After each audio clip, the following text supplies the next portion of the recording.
And we're live. Aloha, everybody.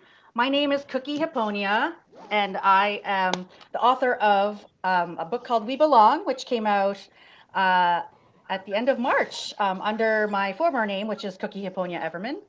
And I'm super excited to talk about this, to talk with the folks on this panel.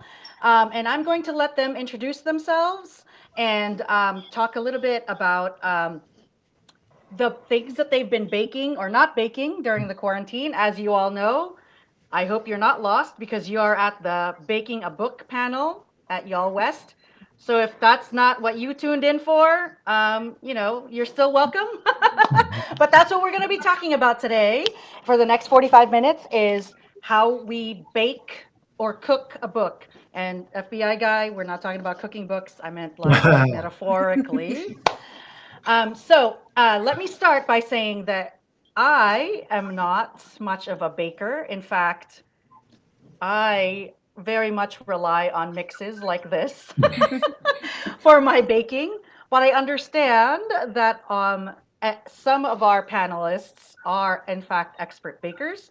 So, again, I will allow them to introduce themselves. Let's start with Holly, which, what have you been baking? And Well, I'm gonna take the metaphoric thing and talk about books. So in quarantine, I actually finished the copy edits on my book that came out in March, which is called The Elephant in the Room. It's a middle grade novel. yay!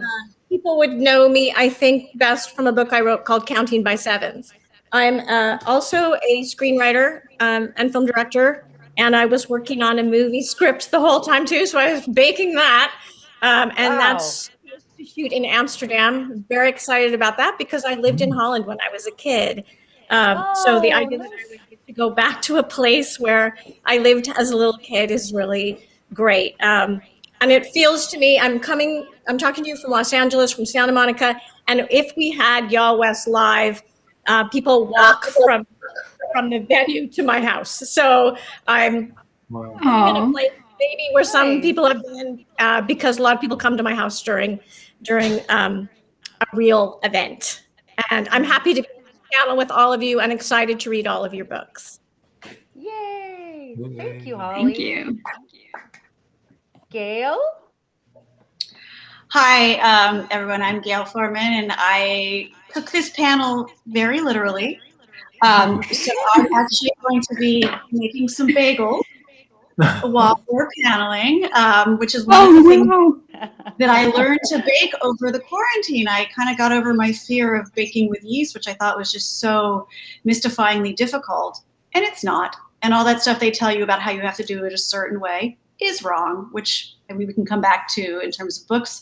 I also baked quite a few books. I finished up 2 books. I have 2 books coming out this year, including this one, which comes out, We Are Inevitable. It comes out June 1st. And this is a book I started years ago, but it's about a father and son and their crumbling indie bookstore and the kind of community that comes together to kind of save it. So it became sort of relevant in a way that I did not expect it to be. So that's what I've been working on quarantine. Yeah. And I really miss connecting with all of you in real life and everybody out there. And I hope we get to do it in person soon.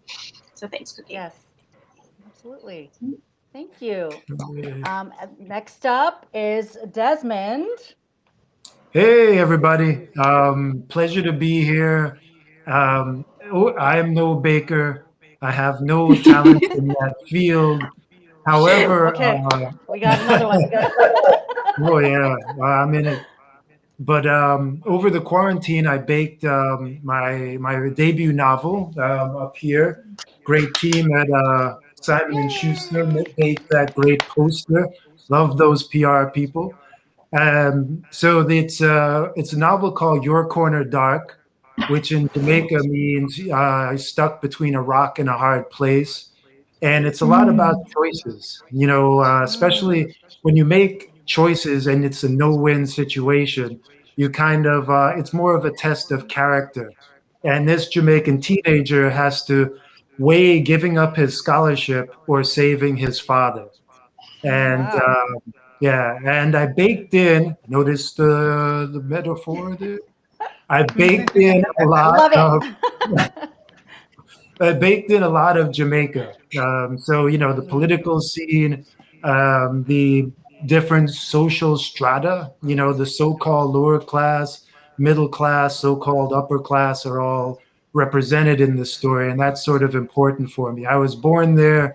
I went back and forth a lot. I buried my mom about 7 years ago there. And Oh, this story is very personal because it's sort of inspired by the death or the execution of my uncle. oh, So with wow. that, they're keeping it Wow. light though, Okay. keeping it light. Yeah. So I'm really proud to be here and can't wait to get to more baking metaphors. Yeah. Hey, can I ask you a Well, question? it's Hey, Desmond, I didn't see the cover because the way you're cut on my screen. Can you guys see the cover? Will you hold yeah, it it's closer? So, Should I do it ooh. in okay. 3D? I love it. Go now. There Oh it is. no, It's virtual really, reality, what's happening? Yeah, it's gonna pop through the it's screen. great. I know, right? Oh. Love it. Great. Next up, we've got Mahogany, a fellow poet. Hi. So during quarantine, I like you. The best thing I'm good at baking is the pre-made cookie dough, and it's only one Mm. at a time. Otherwise, One at a time. yeah, because I know it's going to be perfect, and I'll just eat and Yeah, wait for the next. I love But it. I did get to finish up my second YA novel, which is the sister of Chlorine Sky. So Vinyl Moon will be coming out January 22. And I also Ooh, Vinyl started my Moon. first, I don't know, middle grade, focusing on teens that are surviving COVID-19 in this day and Oh, age. Mm. So yes, Wow. yes. Important. a couple of things at the same time. Yeah. Yeah. Also Yeah, poems, always, a lot of always, yes. Netflix binge, that helps the baking process, I think. Mm-hmm. Yes. Yes, indeed. Does. And last but not least, Lonely. Yay. Hi. So yes, hi. I'm so glad to be here. This is my first Y'all West, so this is just amazing, and I'm very Yay. honored to Welcome. be on the panel with everyone here. So I'm glad a lot of people answered that they were not bakers because I was afraid I was going to be left out because I am not a baker. I'm more of a cook, I guess, in a way. I wasn't necessarily baking literally, but I was baking my book, A Love Story, which is a YA rom-com about two Vietnamese American teens who find friendship and love with each other, which should be hypothetically good or easy to do. But their parents, their families own rival restaurants in the same neighborhood, right across from each other. And all of their lives, they were told to never interact. The other family is horrible, et cetera, et cetera. But they obviously, as they interact more, they discover that there's more to the story, to the family feuds. And they're also figuring out what they want to be in life. There's one who's an artist and another one who's not sure what he wants to be, but he's figuring it out along the way. So it's coming of age and also about family and about romance. Nice. So baking wise, nothing. I did a little cooking. I did a lot of coffee making. I love Mm. I'm becoming obsessed Oh, with coffees, and there's a lot of coffee videos out there. That's very relaxing. But I'm an editor on the adult side, so I guess I do bake books on that side too. So I okay. baked a There lot you of go. books that were not mine, but Right yeah. on. Where are Right you? on. Where are you an editor? Atria Books, Simon and Schuster. Okay. Oh, so got a label or publisher sibling with Desmond. So Yes. I am glad. I purposely left you for last, actually, Loan, because pho is my go-to comfort food. Like Yes.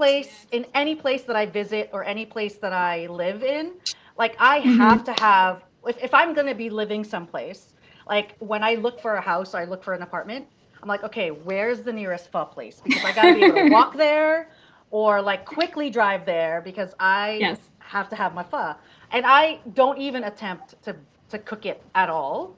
Like I leave it to the experts. There are just some things like, which is why I bake the books that I do, or I cook the books that Yeah. I do, because so right now I am working on, like many of you, I worked on, well, We Belong is a middle grade, and it was published over the quarantine, but I'm currently working on another middle grade book, which is Mhm. also has a Filipino American protagonist.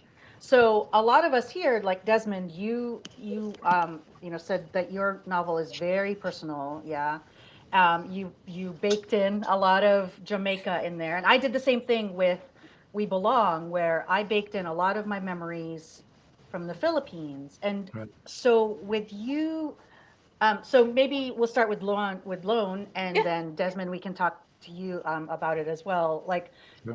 when you were when you were writing for a love story, did you like what aspects of your neighborhood or that like made it into the book, or your background like Yeah. made it into the book? Yeah. Right, right. Yes. So a lot of my family history had made it into the book. So the parents of each of the characters here, they were refugees who escaped Vietnam during the war. They escaped by boat. And that's the history for my family. My mom and my uncle, my aunt, two of my cousins had escaped by sea, and then a few of them escaped through Thailand.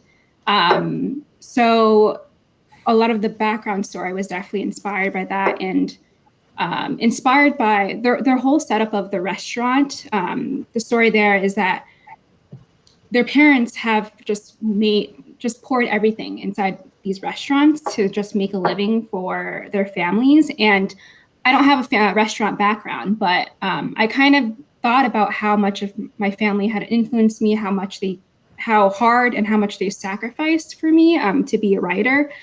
And I put that into the story through the restaurant. Um, I think a lot of my Vietnamese heritage is definitely on page. There's like scenes from like family parties and family foods that go into it.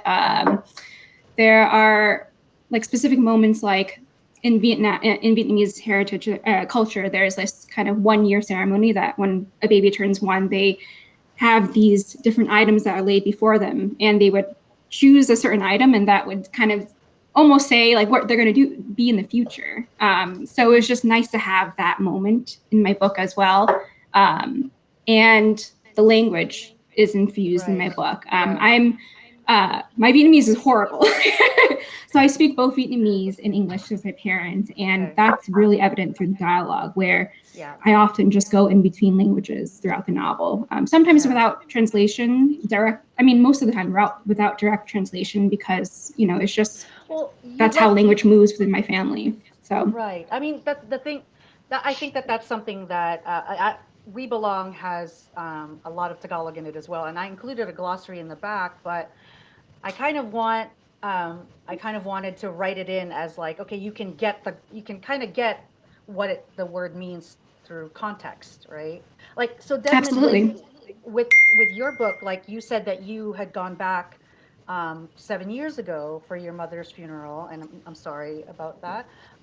But did that when you went back, did a lot of like sort of those memories make it into the book? And I mean, and actually anybody, if, once we kind of get this going, Polly, Gail, Mahogany, if you guys have any stories of like how once Desmond is talks about his experience with Jamaica, um, I think it's the location of the placement of a story, the place in the story is important. So like how much of Jamaica is baked into your book? Hmm. Well, so much. I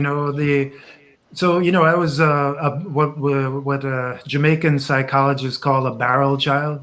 When your Oh. parents go to the first world, where they can make more money in 2 years or 3 years than they can make 10 years back Mm, on the island, they leave you either on your own with family or friends of Mhm. family. And I stayed with several families. So, I'm a country boy, but, I was also in Kingston a little bit. And I observed a lot, and the country is tough, and I'd have to go back. I would go back every summer, and until I was about 35. Don't want to date Mm. myself too much, but you know, It's you okay. have to I'm give back. 46. I'm gonna put that out there. It's okay. You look 18 to me. Stop it. Yeah. So yeah, so there's I have a lot of research because it's the story deals with gang activity and police Mm. brutality, and I Mm. unfortunately have a lot of experience with the family with that. A lot of firsthand accounts, a lot of issues that caused a lot of strife in our family, Mhm. and I've put that into the book. And Right. I've also, Right. like Loan was saying, sorry, I don't mean to butcher the name. Uh, the good. No, it's like, There's a lot of patois in there, Yeah. So, Mhm. and it's interesting, my beta readers were very kind, so I put in very deep patois, because you come from country, can't understand what me a chat, seeing, Oh, right? yeah. It's like So, the lyricism in that. Oh my gosh. I right. love. So I wrote that, but everybody was like, "Oh yeah, great, great, great," and I was like, "Well, what did it say? I don't know." So, It just sounded good. Yeah. so I'd have to Um. rewrite it and sort of cut it a Yeah. little bit and make it, so that I keep the spirit of the language, so you feel like you're there, but also Yeah. make it understandable. Because if you write it mm, flat out, hmm deep country patois, nobody I know what you gotta say. I know what you say. Right. Yeah, Yeah, mahogany. yeah, Be yeah, careful, you run out mahogany of can understand. sticks. So, with all So of yeah. us sort of writing middle grade, I find that middle grade readers, my two daughters, Diana is 13, or she's gonna be 13 in June. Oh my goodness, I'm gonna have a teenager.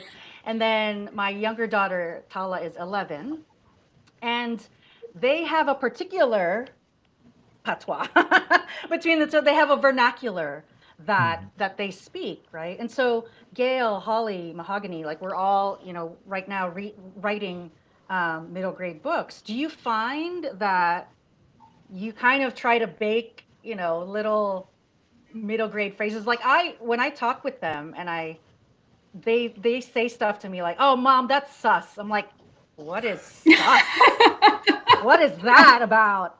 And they're like, "It's suspicious. Oh my God." And I'm like, "Oh my God, I'm not supposed to know that. I'm 46, you guys."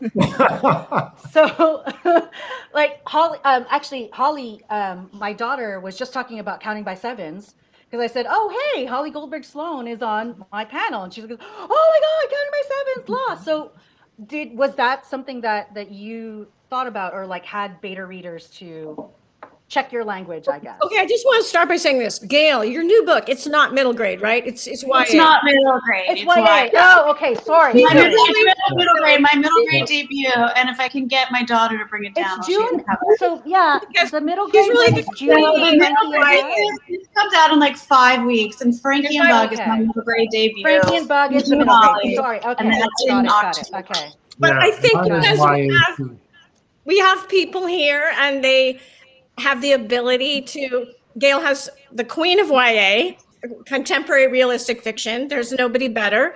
She has a book coming out, and it's really it's a teen book. So I want to be clear about that, right? I write middle grade, and my book just came out. And as far as what we're talking about, the specificity of language, you guys were all saying your age. I'm 62, and I don't write very. Woo! I don't write in any kind of slang or vernacular.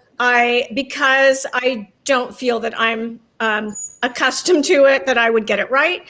But I will say that my books are translated into a lot of languages. And at one point, I was told by one of my foreign agents, so maybe I'm giving you a tip right now, that it's easier to sell a book into translation when it's not very heavily dependent upon a very specific kind of English language because it's very hard to translate that.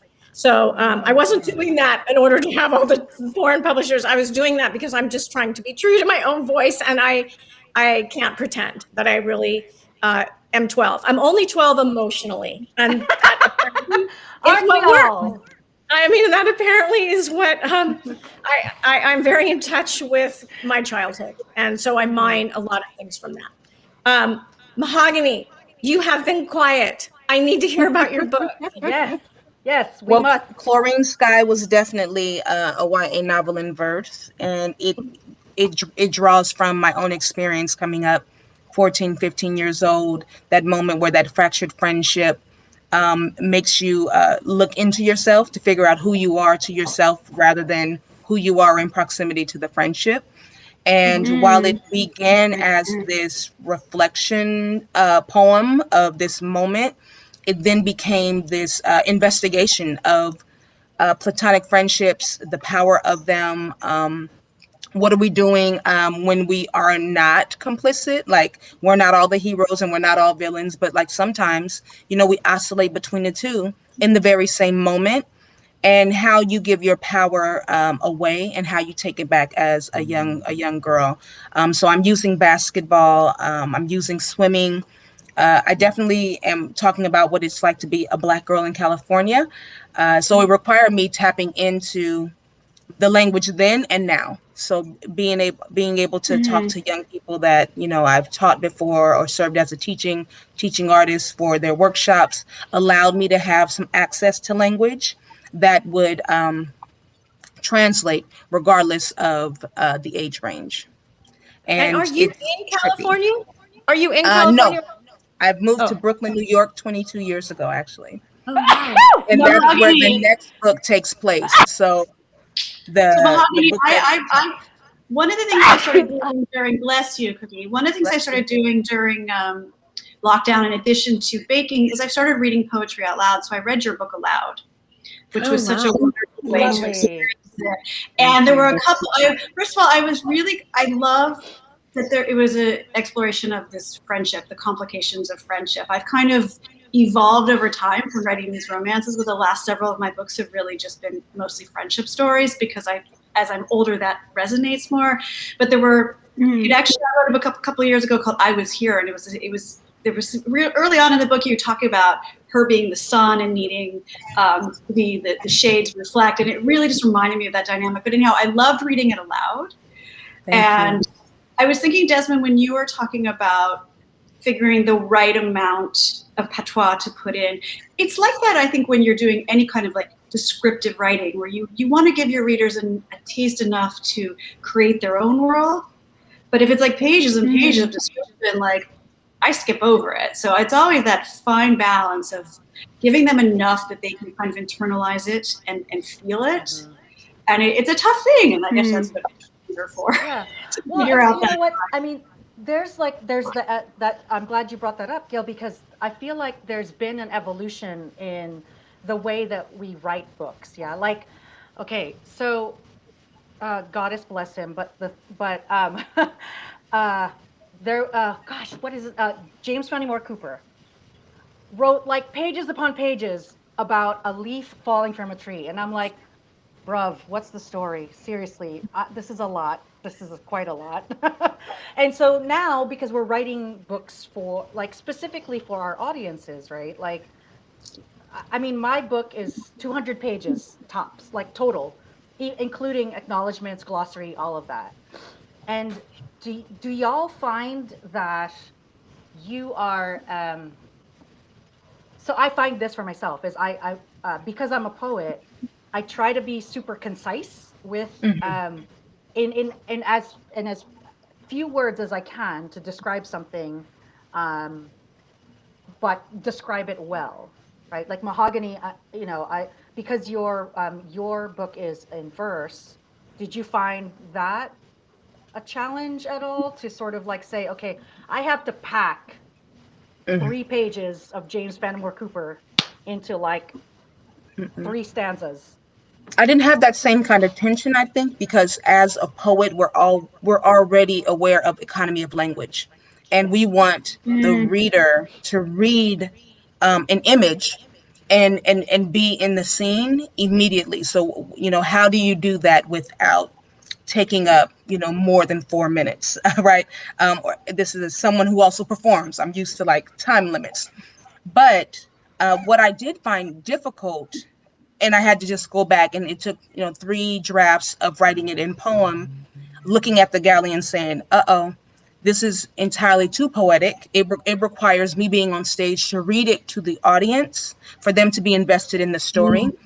How do I bring more novel into this? And that's when I found those missing moments. That's when my segues began to actually make sense, and I wasn't jumping between here and there. It's not necessarily about it being linear or being one story all the way through, but about making it a complete, comprehensive story.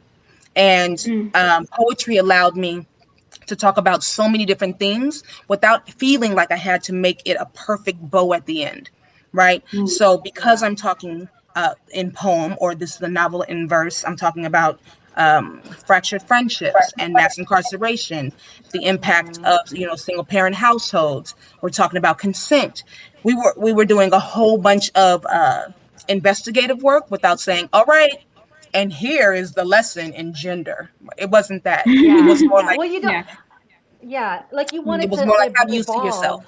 Yeah. How do you see Yeah. yourself in this position? Do you see the same things? I'm asking the reader, do you remember seeing this? What does it look like in your neighborhood? What does this look like in your family? Right. Well, Hey, and can I ask Desmond a question? You yeah. can. Girls, Okay, listen, no question, Molly. this is just Okay, like Desmond, I want to ask you a our question. little dinner party here. You are, you told us this is your debut novel, right? Yeah. So have you been a teacher? How have you gotten to where you are today on the panel at YALLWEST with this great book, obviously? What is that journey? Oof.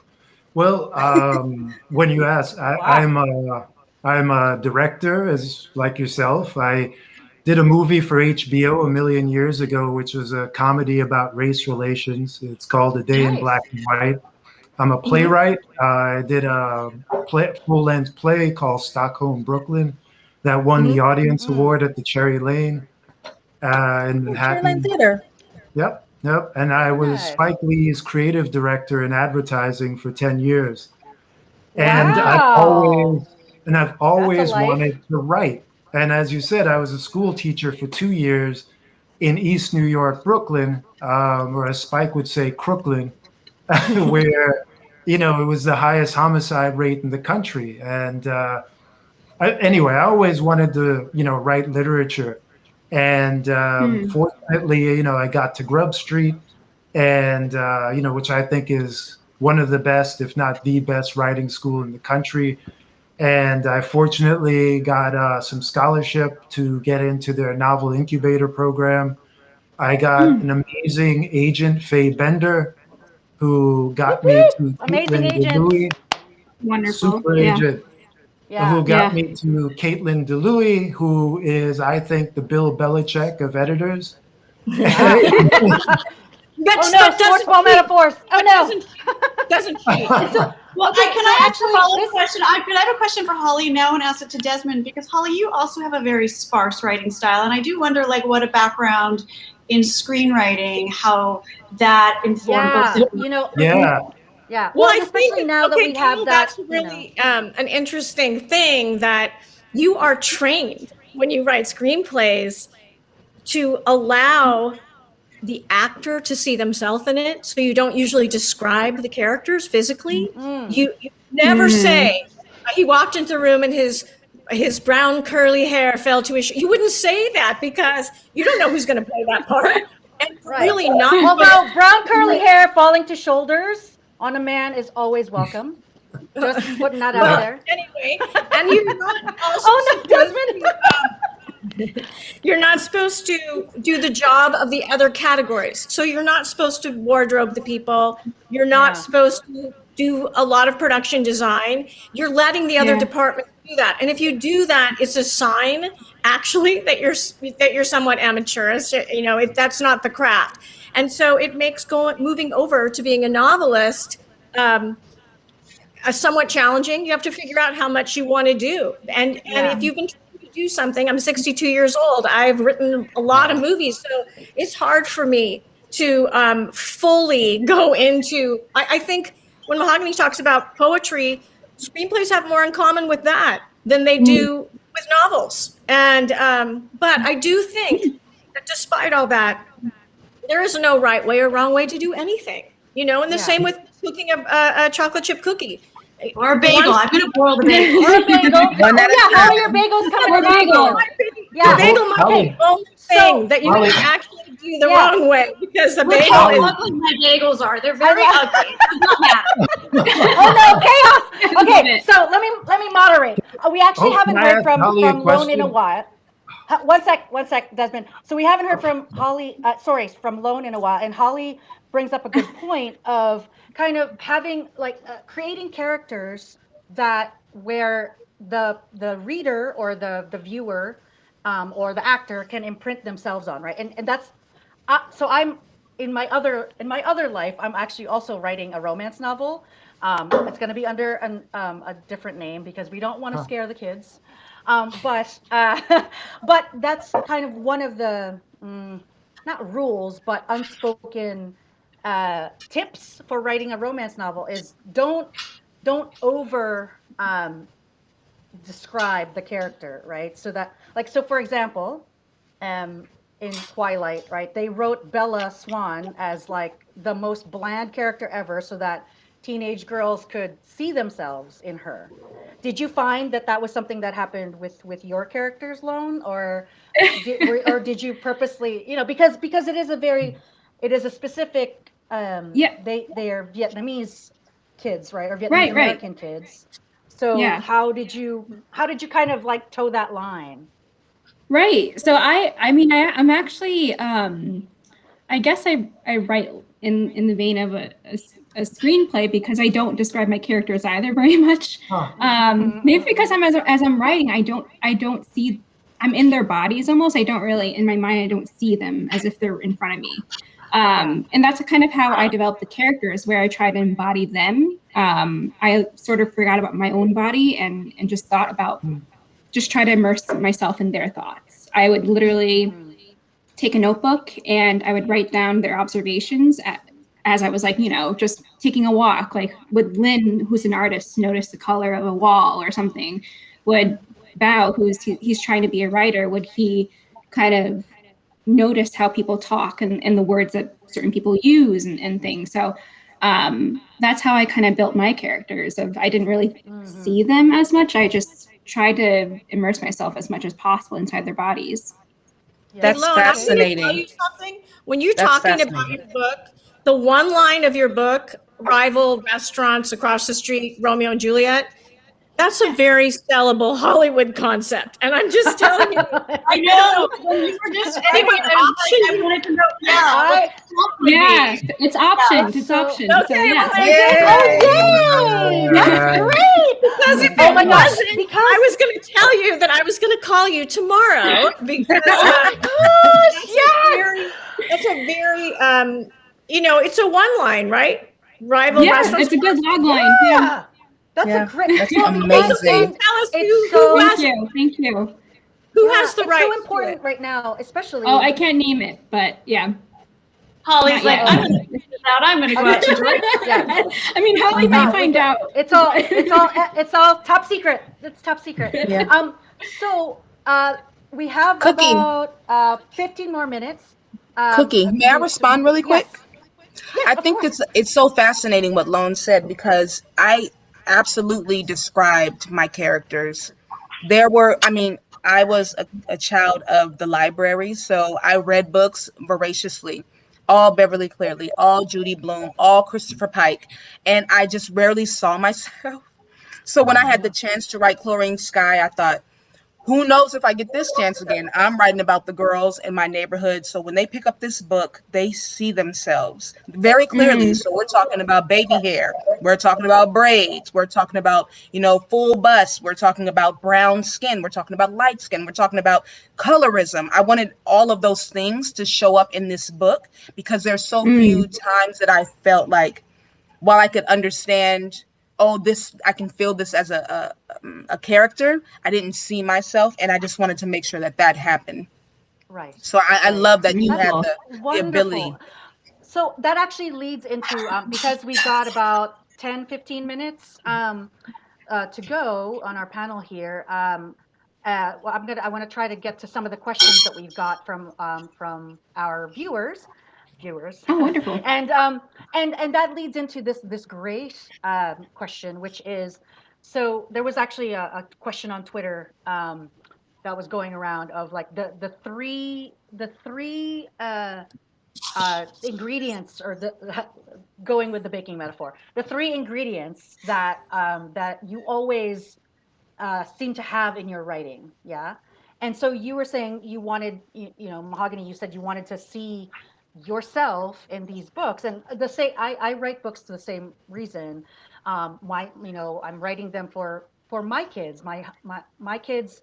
And I also was a library kid, and so are my kids. And so Mm. we would always look for books that we could see ourselves in. And I never really found books where they, as multiracial children, could see themselves as Filipino Americans. Mhm. And so that's an important ingredient for me to have in my books, is to see myself in there, and for my kids to see themselves in there. So Yeah. if we can go around and just sort of say what maybe one of the most important ingredients for each of us to include in our books, right? To kind of make it your book specifically. Mhm. So You I said one guess, ingredient? yeah, Just I guess the one. most important. Well, I mean, I would love to hear all of it, but Yeah. time constraints. So, Mhm. um, Right. you were saying you wanted to see yourself in that, so that's one ingredient. And so maybe Yeah. like if you had to boil it Mm. down, as Gayle is boiling her Mhm. bagels, Yeah, two Gail is doing it ingredients, over there. right? I mean, Everything she's bagel signs ooh, on the now. everything bagel. So good. Child. I think Yeah. the ingredients for me would definitely be identity and Ah. the musicality of language, because Mm-hmm. poetry can be music, music Right. obviously, but yeah, musicality of language and representation. Okay. Mm. We kind of have to do a speed round, it looks like, because I just got the 5 minute mark. Gayle. Okay. I mean, I guess sort of the through line in all my books is an intense emotional experience where you really sort of step into the character. And in terms of like who I'm, I have a complicated family. I'm a white woman, but I have a black daughter who's living in a white world. So I'm constantly aware of having to make sure that she is represented in all of her multitudes. But in my most recent book, it's really, I wanted to kind of show a different way of performing whiteness for white men. So I'm constantly thinking with each particular book, like, what is it I'm trying to kind of tell in this story? And lately it's almost like, the world as it is, and also showing the world as it might be. Hmm. Mm-hmm. Wow. Wow. Mm. Yeah. Holly? I think that the one thing I try to have in all my books, because of the age group, because I write middle grade, is my books have to have a foundation of hope. And I think it's really important for me, because I write contemporary realistic fiction. So I believe in the future, and I believe the future belongs to the people I'm writing for. And so even though I try to present difficult situations, the elephant in the room, the main situation is immigration, I want to be hopeful about it.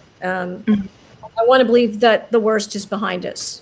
Mm. Hey, Desmond, is there rights available on your book? Holly's a vulture. I love it. She's trying to hustle in this panel. Come on, let the man answer the question. I'm a writer and a director. I don't know if I could say this, but move fast. I'll say it like this. You're in contention with two rappers. Oh, dip. Oh. Excellent. Wanty, can't getty, no wanty.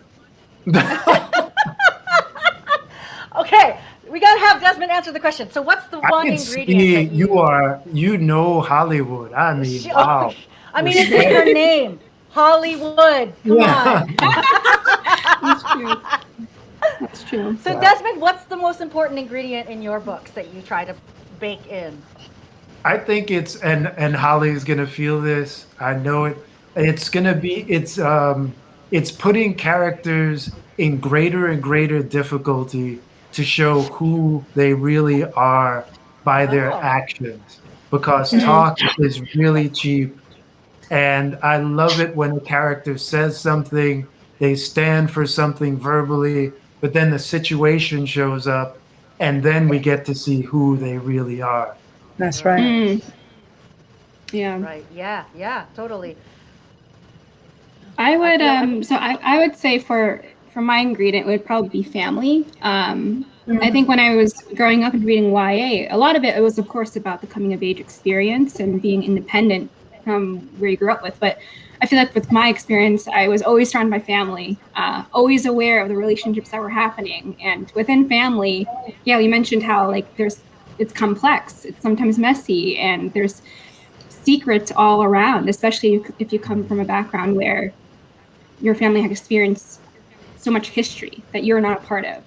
So I think all my books or the things I'm writing, they always have this element of family and who they are. And you have to forgive some of the things that family do. Sometimes you can't. And the second ingredient that I try to incorporate is like the language, a Vietnamese language. Like the way that even if I didn't kind of was conscious about describing Vietnamese American features and things like that. I think my way that I felt comfortable doing was the language of calling my parents, like calling them instead of mom and dad in the book, man, dad. Like that was something Yeah. Yeah. small that was like Mhm. powerful as I was writing this. I Yeah. was just like, I've never seen this. Like I want to hear more of this, you know? So yeah, It's all in family the language. details. Cool. Yeah. It's Mm-hmm. cool. Well, we've got about I think 1 minute before we're kind of counted out here, Already, but wow. um, yeah. More. So thank you all so much for. Oh no, we lost Holly. Oh Thank you all no. so much for Calling for Desmond's She's participating in trying agent. to the get Loan's panel. book. She's already. I mean, she's off hustling. She's actually gonna be down the street, like trying to, Yeah. cut out those Hilarious. wrappers from your books there. But thank you, Mahogany Browne, Gayle Thank Forman, you. Holly Goldberg Sloan, Lone Lee, and Desmond Hall for participating in our panel today. Thank you to our audience and our Y'all Westers. Um, I here is hoping that we all see each other live next year and we Yes. Yeah. actually get Here to in Santa Monica. break bread together and hang out and Yeah. I want those Baked actually, bagels, together. Gail. I want yeah, those. Enjoy baked Gail, goods. bagels, you gotta, oh my gosh, you have to put them Well, on Mahogany, Instagram, you're in please. Brooklyn. I'll do a delivery. All right. Perfect.